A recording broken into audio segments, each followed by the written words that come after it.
Trump, the greatest Republican president. The Democrats and the Republicans of the 1898 are not the same as today. But before we get started with this demonstration, let me read my copyright disclaimer. Copyright disclaimer under Section 107 of the Copyright Act of 1976. Allowance is made for fair use for purposes such as criticism, comment, news reporting, scholarship, and research. What that means is that everything that you hear in this demonstration is for entertainment and educational purposes only. Everything that you hear in this video that I call a demonstration is only the opinions of mine and others. Everything that you hear in this demonstration is only allegedly. Okay, salute to my replay gang. Salute to all of my moderators. Salute to the chat. Salute to you, him, and her. Salute to the whole Rock Squad. It's been talk that Donald Trump, as of now, as of the 47th president, it's been talk that Donald Trump is the greatest Republican president that the United States of America had. Now, according to Donald Trump feels as though he's the greatest president that the United States have had. That means Republican and Democrats. Y'all let me know. But first, I just want to start off with, is Donald Trump the greatest Republican party? Is Donald Trump the greatest Republican president that the United States of America has ever had? I mean, he got some things going in his favor. However, he got some things going against him. Now, he got these felony convictions.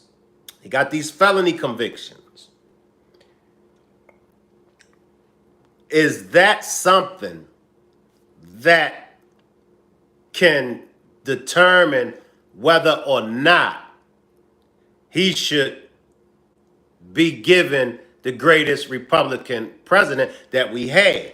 Because we're always mentioning, especially us black people, we're always mentioning that our past is our past. And not only black people, white people, period. This is something that all people always discuss. Something from my past shouldn't hold me or stop me from my future. All right. Now, we can't deny that he does have the felony convictions, and he got 34. Outside of those felony charges, is that the only thing that you might say that would stand in the way of Trump being the greatest Republican president that we had? Y'all let me know. Now, what I want to go to is the border, the deportations that's going on. Salute Abdul. I see you, Abdul. How do y'all feel about the deportation? Because he's on it. He's on it.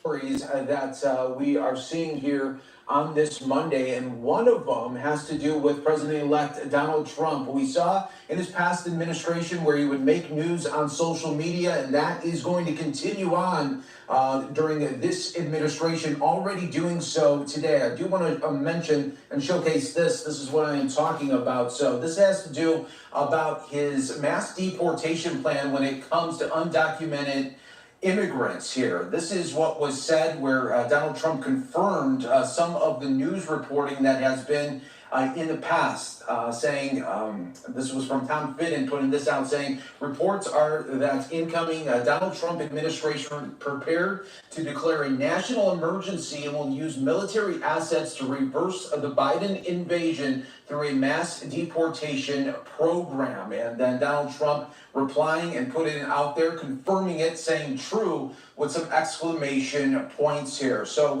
now let me ask y'all. I see you down there, Abdul. I see you down there. Back to business, huh, Abdul? I see you roasting me. Is he wrong? First, is he wrong for the deportation when it comes to the illegal immigrants? Is he wrong? Now, him breaking up families and him going after immigrants that are legal, that's another demonstration. But is he wrong for going after illegal immigrants? Y'all let me know. Is he wrong? Do you agree with him going after the illegal immigrants, or do you disagree?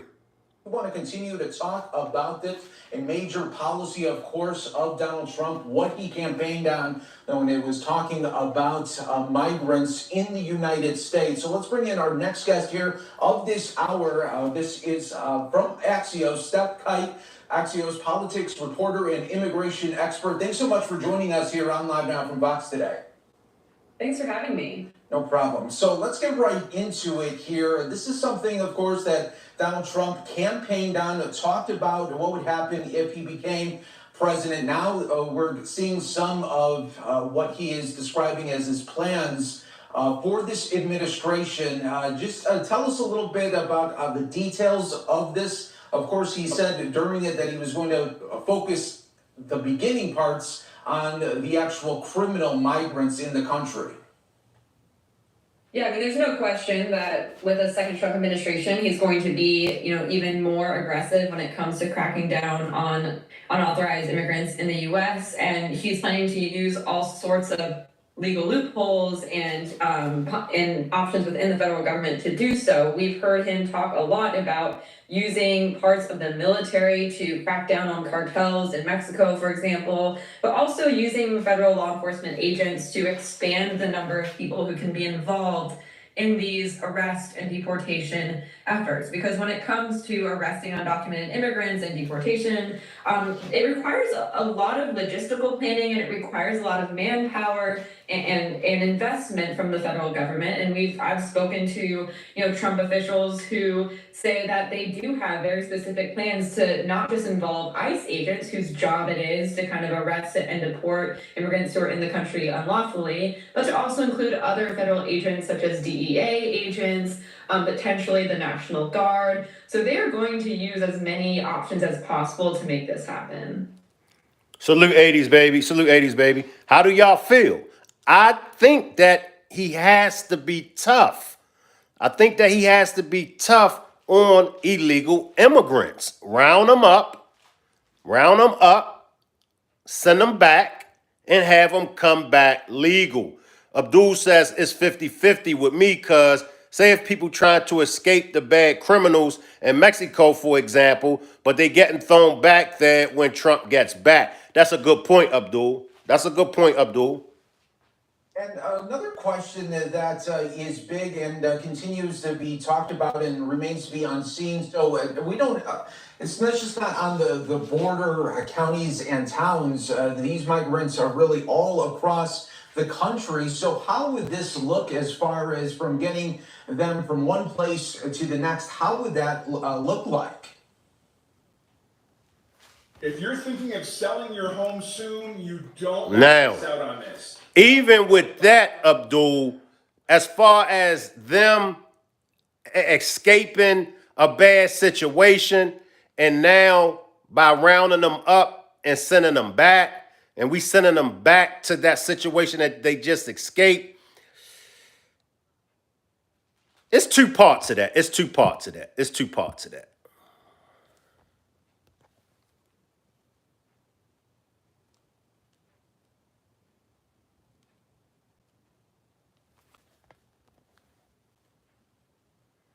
Oh, come on. Let me get out of this.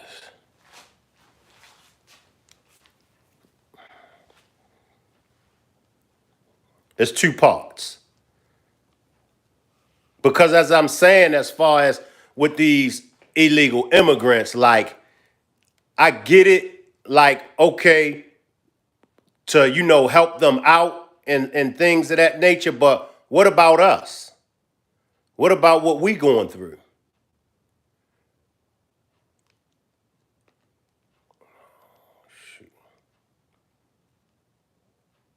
Give me a minute, y'all.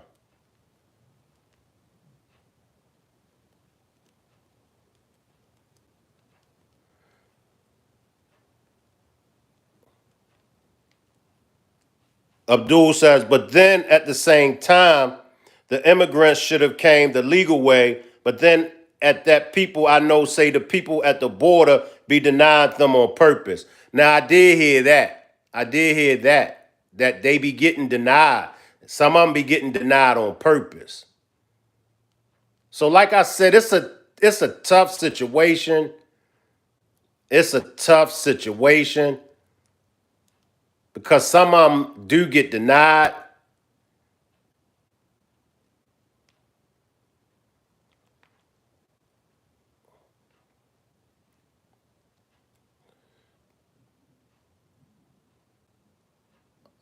Let's get back.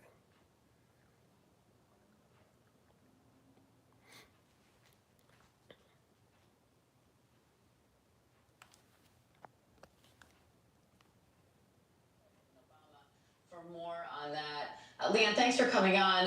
Trump has repeatedly said that he plans to declare a national emergency and use the military to enact his mass deportations. He hasn't revealed many details beyond that, though. So how would that work? How would declaring an emergency enable him to then enact mass deportations? Well, I think there are going to be a lot of legal questions as to whether and to what extent he can use the military for that purpose and declare a national emergency. But I think the idea is to leverage resources that the military has to bolster what Immigration and Customs Enforcement and Department of Homeland Security more generally have.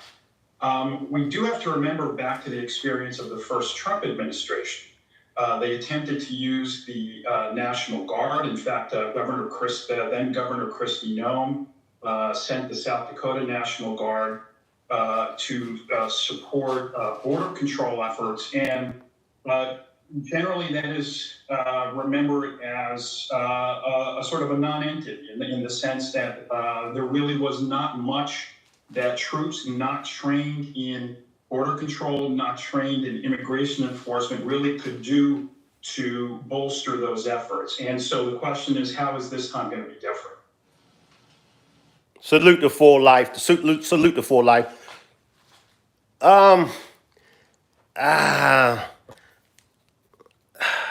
Cause see, it's not like we haven't had this problem.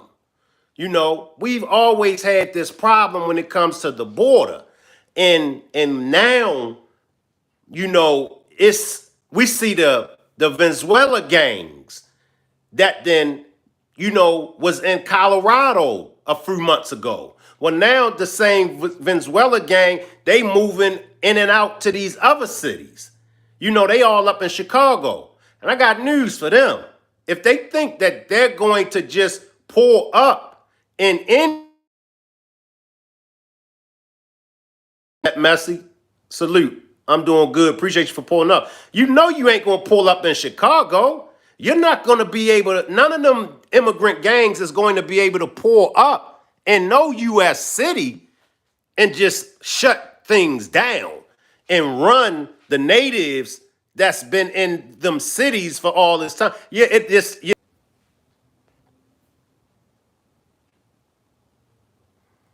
Salute to my folks. Salute from North Korea. Salute to my folks from North Korea. But why should we be put in this predicament as Americans? It's bad enough that we have our own issues that we are dealing with. And see, to me, salute Kotan, that's for me like, that's like I see somebody and they're hungry. Or if I see somebody and they want to try to come into my house, You know, look, I already got problems in my home.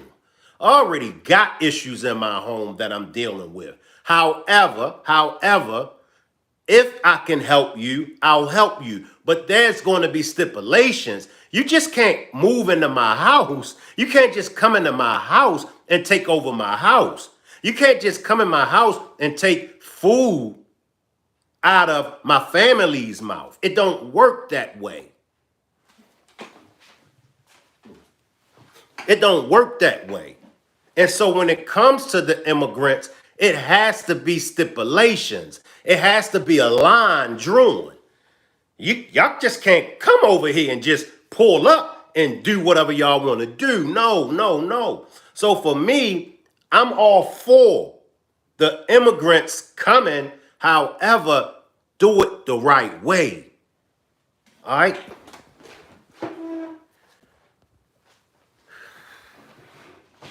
Now, the mass deportation plan, as you say, right, you're expecting to face a lot of opposition in court. How do you see those legal battles playing out? Well, I think those legal travel challenges will look at what is the authority to declare a national emergency? What are the circumstances that support such a declaration? And to then question in court whether those standards have actually been met, given the way we've been managing the border, managing immigration really now for decades. But then there's another layer to this, which is the legal challenges for the actual machinery of deportation. Each individual who is put into deportation proceedings has due process rights that they undoubtedly will be asserting, that attorneys will be asserting on their behalf. In fact, I know that immigration lawyers and others willing to work pro bono are mobilizing to resist those deportation efforts when they begin. And I do think they will begin.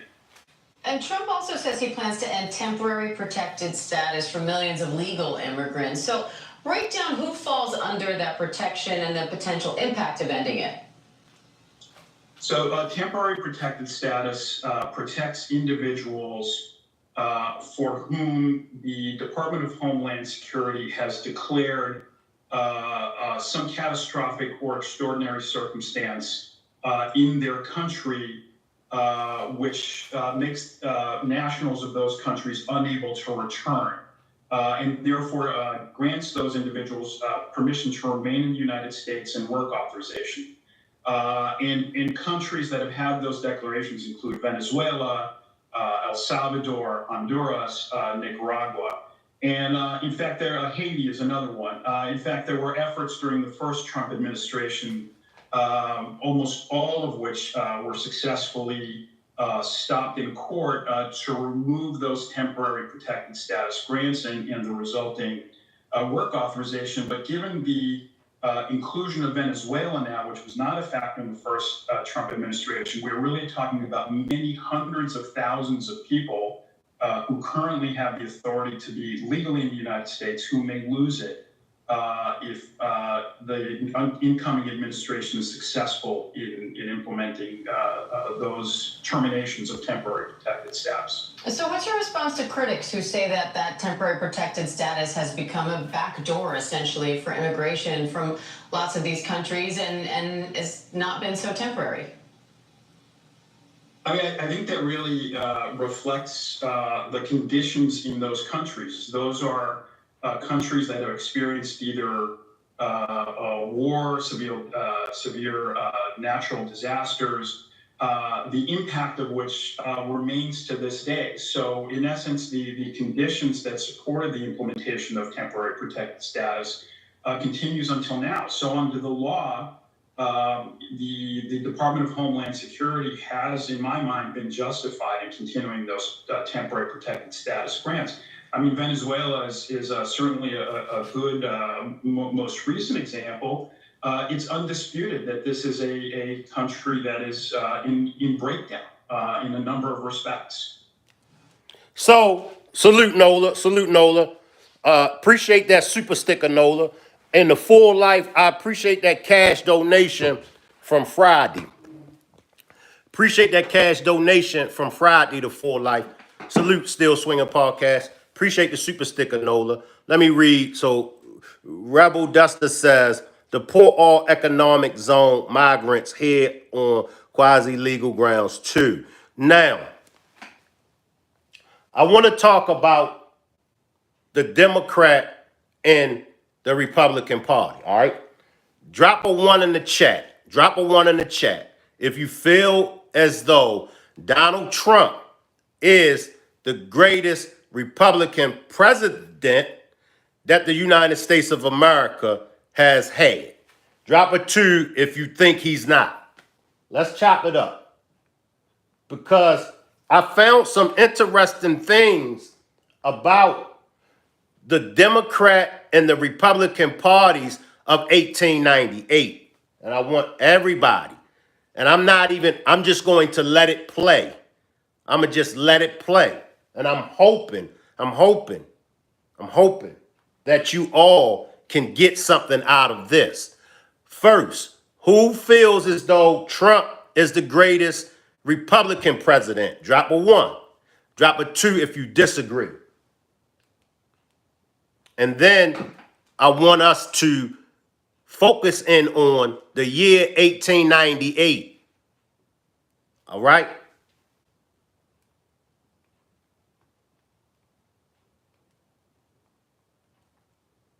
And after watching this, it should really open your minds up. Appreciate that membership, 80s baby. Appreciate the memberships, 80 baby. And I just got a quick announcement real quick before I get into it. So many people ask me, how can they be a moderator over here on the channel? All right. If you see any of the subscribers and you see they got that blue wrench next to their name, their names are in blue, that's a moderator. Many people ask me how to become a moderator. Many of y'all would like to become a moderator. So I have several channels. Each channel, I run the channels as a business, okay? There are stipulations, and these are some of the rules that come along with being a moderator, okay? You have to support the channel financially, okay? All moderators have to have a membership to the channel. For those moderators that's already moderators, I'm going to let y'all keep y'all wrench for right now, but this is the rules that for my moderators. All moderators have to have a membership to the channel in order to be a moderator. All right? That's first. You have to have a membership to the channel. Second, you have to support. You got to support. I don't expect you to attend every demonstration that I do, but you do have to pull up to some of the demonstrations. And you have to be active in the chat. I'll tell you, once I give you the wrench, I'll let you know exactly as the moderator what you need to be saying in the chat. For right now, just pay attention to 80's Unbothered Baby. She's one of my top-notch moderators. So just pay attention to what 80's Unbothered Baby is doing, and that'll give you an idea of what the moderators are supposed to be doing. So if you would like to be a moderator, first step of being a moderator is you have to have a membership to the channel. All right. Now, I want y'all to pay attention. Okay. The Democrats and the Republicans of today is nothing like the Democrats and the Republicans of 1898. I want everybody to get their pens, their papers, put on y'all thinking caps, because we're getting ready to go to class. All right? Take a listen, y'all. This is Democracy Now!, democracynow.org. I'm Amy Goodman with Juan Gonzalez. A new film is premiering tonight on PBS on the largely erased history of a coup to overthrow the elected government of the Black-majority North Carolina city of Wilmington, 3 decades after the Civil War. This is the trailer for American Coup, Wilmington, 1898.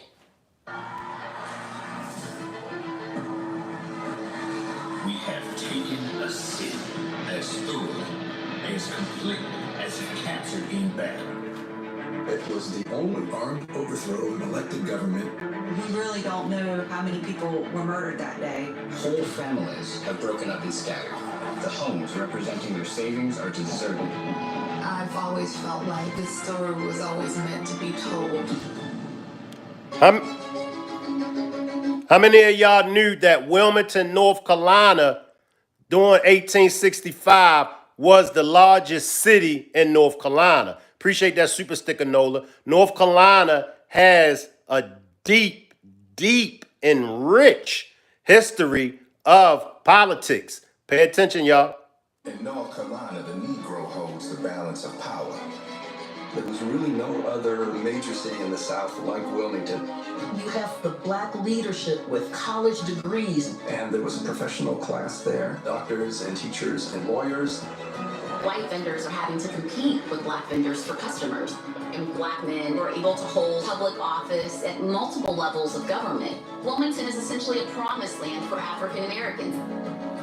It was a different vision of what American democracy could be, that it could actually be multiracial and work.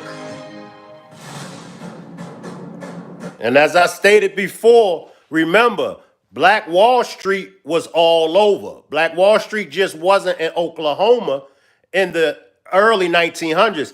Here we see in 1865, we see in the late 1800s that blacks in Wilmington, they really was prosperous and they really was economic independent. They really was very intellectual, and they held high offices in politics. Men, do your duty. This city, county, and state shall be rid of Negro domination once and forever. The Confederacy was trying to take power back. And white supremacy is going to be the rallying cry. So leaders of the conspiracy turned to actually taking over the city government at gunpoint. A definition of a coup d'etat is an armed overthrow of a legally elected government, which is what happened on this day in Wilmington. This was a coup based on the devaluation of African American citizenship. You think about the loss of wealth, the stealing of their generational legacies.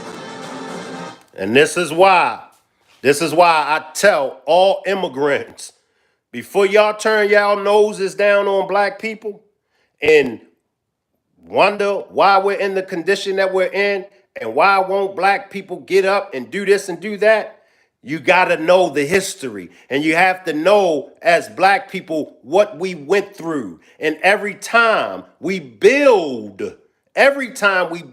something for ourselves, white supremacy always come and destroy it and tear it down. And this is for those whites.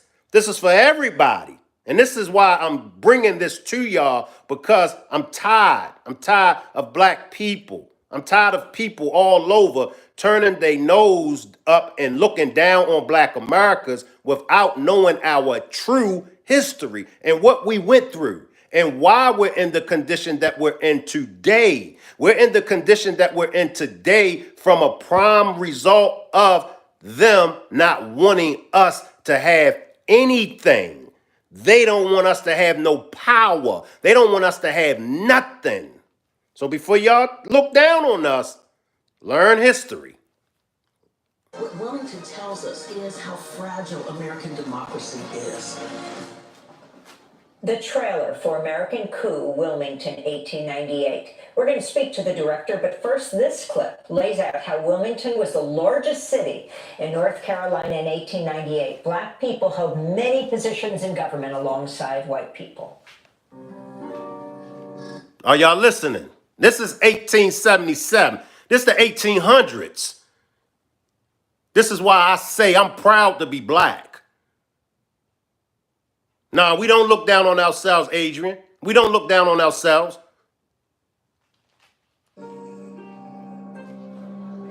removal of troops from the South ushered in the end of Reconstruction, and white supremacists are once again able to regain power. Democrats and Republicans of 1898 are not the Democrats and Republicans of the 21st century.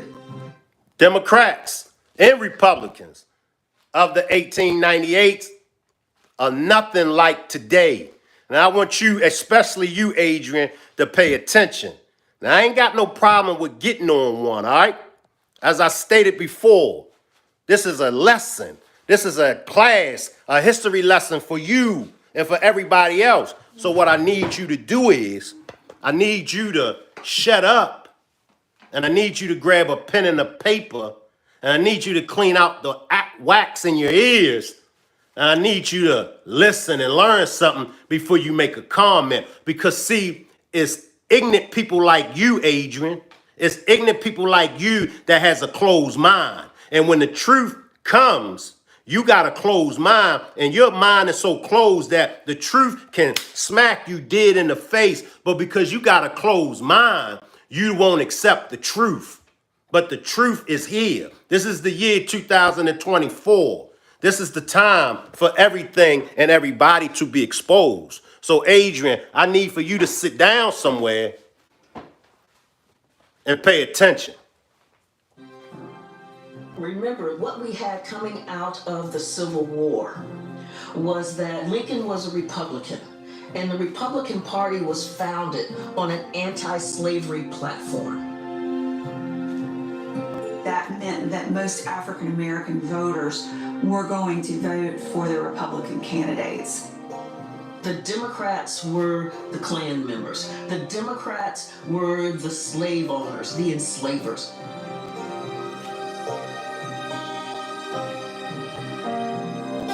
They were deeply committed to denying citizenship rights to African Americans. The Democratic Party holds the state in the 1870s. Throughout the 1880s. It's really not until the 1890s that you begin to see the Democrats again lose their power. There's a depression that takes place in 1893. White farmers are suffering. These white farmers felt that the Democratic Party was beholden to the banks and the railroads and the moneyed interests. And they bolt from the Democrats and join the Populists, which is a third party. Neither the Republican Party nor the Populist Party had the voting power to unseat Democratic Party candidates if they were running in a tri-party election. So they formed an alliance, white populists and black and white Republicans. This became known as fusion. We see a political alliance between African Americans and working class white people. The populists were as racist as any of the members of the Democratic Party, but their economic interests were so strong that they were able to set that aside. It's not some kumbaya moment. We've got to be really clear about that. It was a pragmatic moment. So both in 1894 and in 1896, this fusionist coalition of black and white men are able to sweep the North Carolina General Assembly. North Carolina elects a fusion governor, Daniel Russell.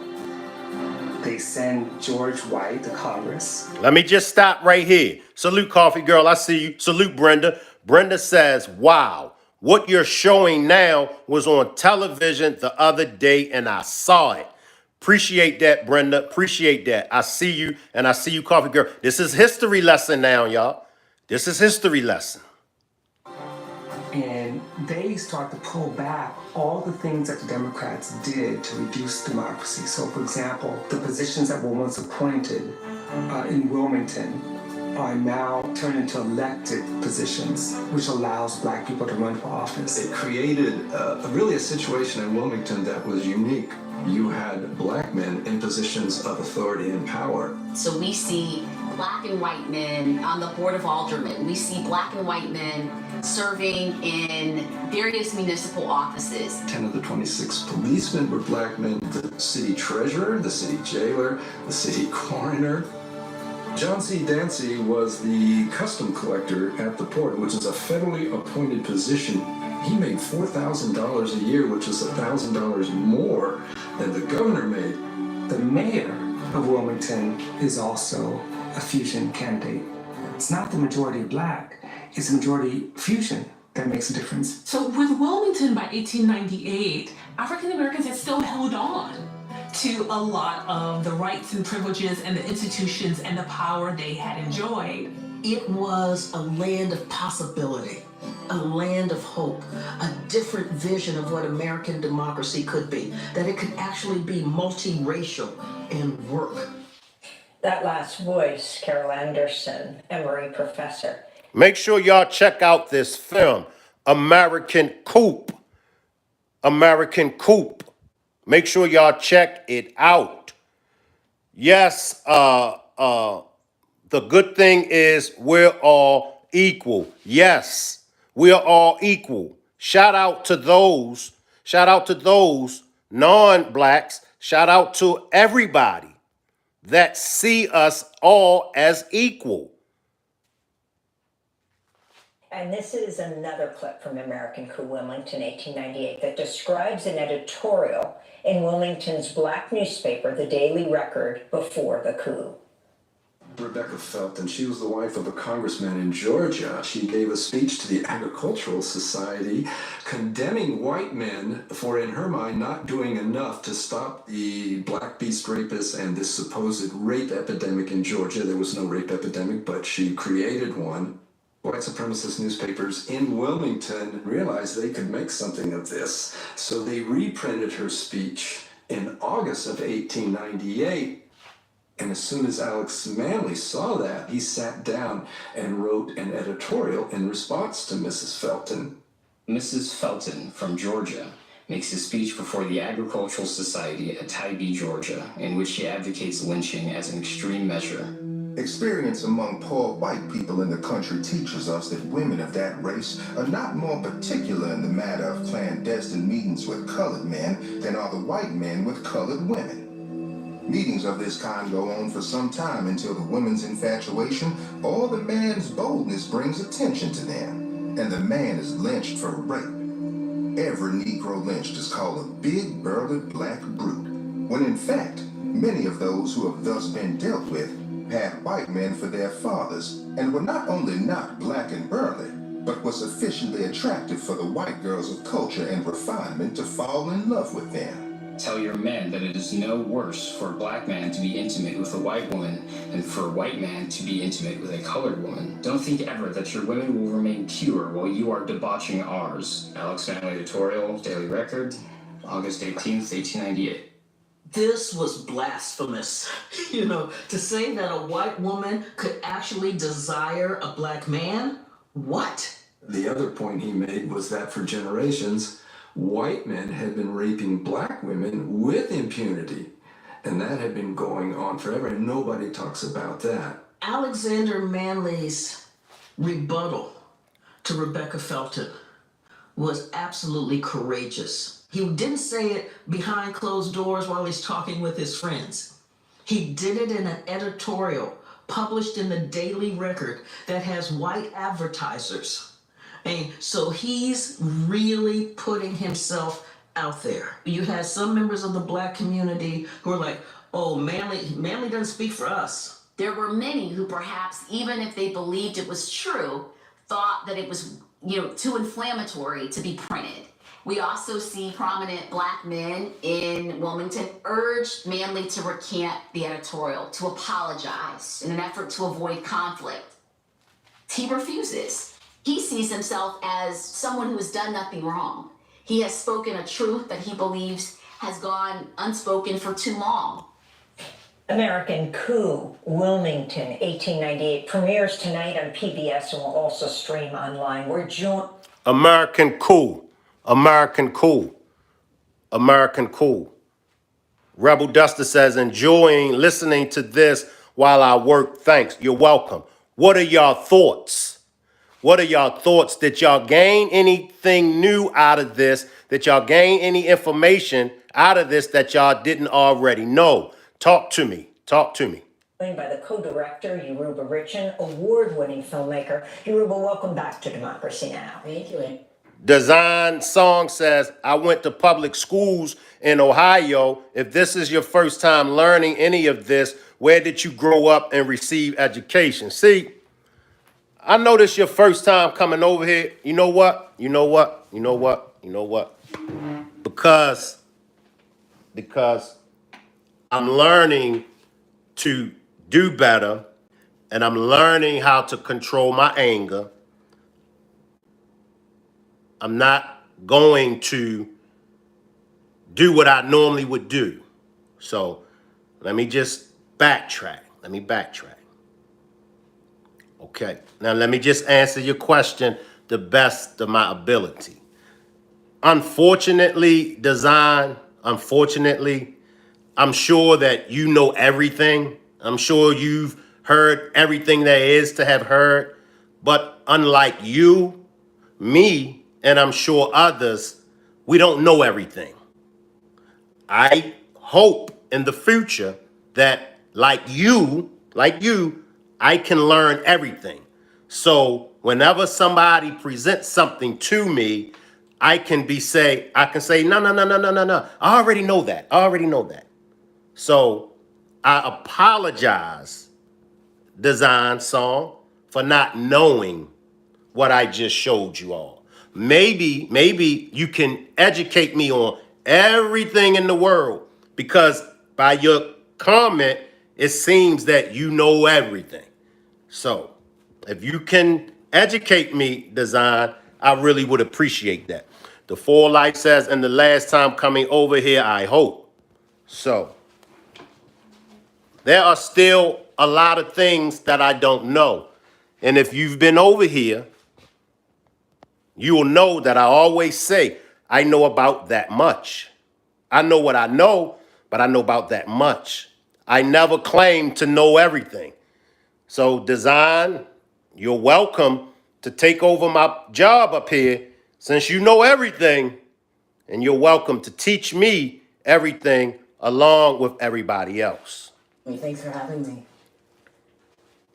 And Yoruba, I wanted to start off by asking you that the Manly editorial became the basis for the first attack of the white supremacists when they burned down his newspaper. And you talk about, and again, they were spurred on by the editor and publisher of the white-owned News and Observer. Talk about the role of that publisher as well. Absolutely. So the editorial that we just saw was used as the spark to go into action. But this coup had been planned meticulously in the months leading up to it. It was planned by a group called the Secret Nine, otherwise known as the Chamber, very prominent members of the Chamber of Commerce. They were self-called white supremacists, and it was led by Josephus Daniels, who was the editor of the News and Observer in Raleigh. And the newspaper had published continually this idea, this racist idea of black men raping white women and of bad government that Negroes were in charge of. And that if we continued, if they continued to let this happen, white women would be debased and continue to be raped, an epidemic of rape. And that's what you saw, the Rebecca Felton newspaper, her speech reprinted in the newspaper, and Manly responding and saying, no, that's not true, and debunking that. And it was that editorial that they said, look what happens when Negroes are in rule. Look at the things that they can say. We got to get rid of them. We got to get rid of this newspaper. And that was the spur for the attack. But it had been planned many months before the actual events happened. Now, let me ask again, because I'm not going to hold y'all that much longer. Let me ask, okay? Is the orange man, Donald Trump, the greatest Republican president that the United States of America has had? And make sure y'all double tap the screen. We got 400 in here now. Double tap the screen. I seen 860 people in here at one time. Double tap the screen and hit the like button. Okay. Diana says, where did this Democracy Now! Episode air? I love this program and podcast. It aired 6 days ago. Shout out to Democracy Now! This episode aired 6 days ago, and it's called American Coup. Wilmington, 1898. Film examines massacre. So what I just showed y'all is on the Democracy Now! You welcome. And it aired 6 days ago. It's called American Coup. Not Coop, my bad. Coup. American Coup. Wilmington, 1898. Film examines massacre. You welcome. Rebel Dust says, nope, he's barely a Republican, been a Dem his whole life. The Full Life says character. Adrian says Trump is the greatest. Diane says, when did this? Okay, let me come back up, y'all. Nope. Coffee Girl says, you know, I think he's the best. Coffee Girl thinks Trump is the best. Diane says North Carolina. Yes, Wilmington, North Carolina. And I didn't even know. I always thought that Charlotte was the biggest city in North Carolina, but I guess it's probably the biggest now. But during those times, the late 1800s, Wilmington was the biggest city in North Carolina. Make sure y'all double tap the screen and get my likes up. Rebel Duster says Calvin Coolidge was the greatest Republican president ever. Okay, I'm watch that. Okay, and let me just say this for everybody. I'm neutral. I'm not Republican. I'm not Democrat. I wasn't against Kamala and I wasn't against Trump. I wasn't against either one of them. I did not vote. I was going to vote, but I haven't voted yet. So for anyone that want to know, he must be a Trump supporter, he's wearing the Trump shirt. No, I actually went to a Trump rally. And so, you know, I wore the shirt and I had other shirts. Miss Parker went with me. I went to a Trump rally. But I don't have nothing against Trump. I don't have nothing against Kamala. I think Kamala would have made a good president. I've said it and I'll say it again. I don't think Kamala Harris could have done any worse than the presidents before her. I just felt that Trump made the better president between her and Trump. But I do think Kamala would have, you know, did a decent job. Diana says, they're all kept secret unless you're a local to the area, just like Tulsa. We was never taught any of this important history. And that's facts. That's facts. No, I'm not stupid, Adrian. I'm not stupid. Care to share why you ask me why am I stupid? See, when it comes to politics, religion, and other issues, we have to have an open mind first. Along with that open mind, we have to respect each and everyone else's opinion and their perspectives. It doesn't make a person stupid if they vote for somebody that you don't vote for. It doesn't make a person stupid if they don't know what you know. To me, that's not a stupid person. And y'all could correct me if I'm wrong. To me, a stupid person would be somebody that has a question, but because they think they know the answer, they don't ask the question. Or they think they know everything, but don't know nothing. To me, that's what a stupid person is.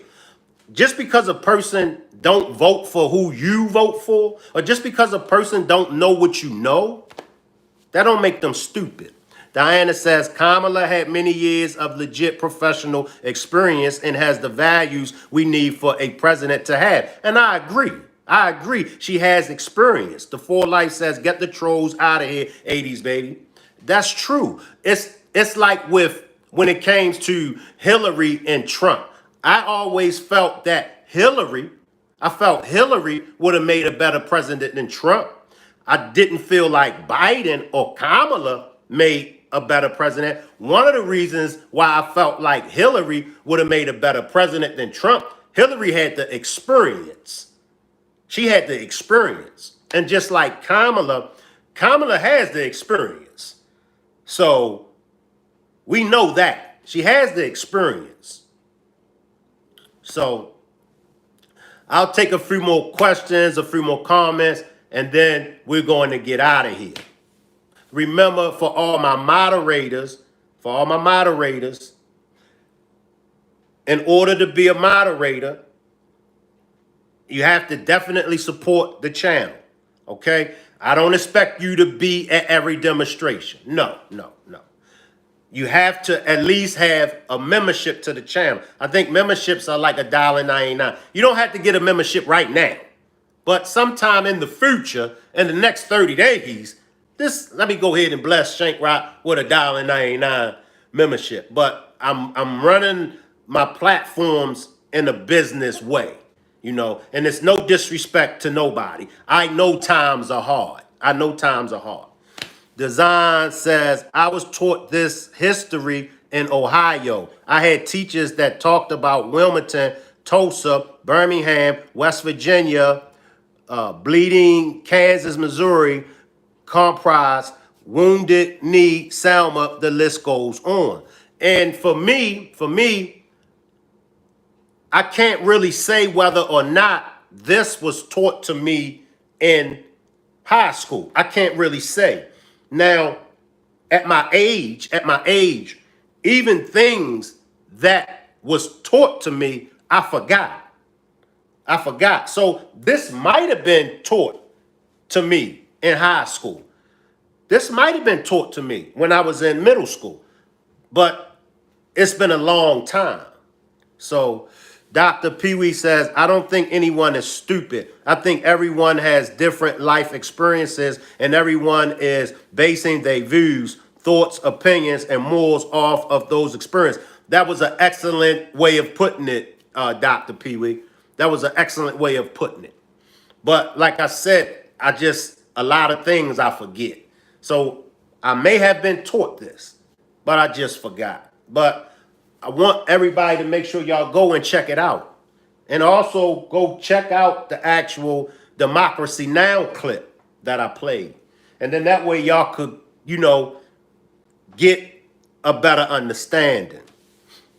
Design says, right, granted. That's why I only asked one question, where, not how. And maybe I took it the wrong way. That's why I said, let me catch myself. Excuse me, y'all.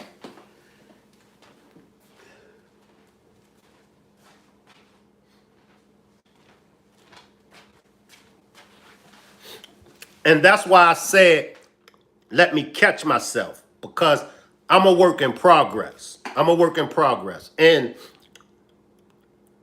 before I react and before I speak, before I would take 5 seconds to think, now I take 10 seconds and I calm myself down. So maybe I just took it the wrong way, Design. Maybe. Rebel Duster says, a lot of people have room temperature, IQ. It's not a man thing to say. It's just reality.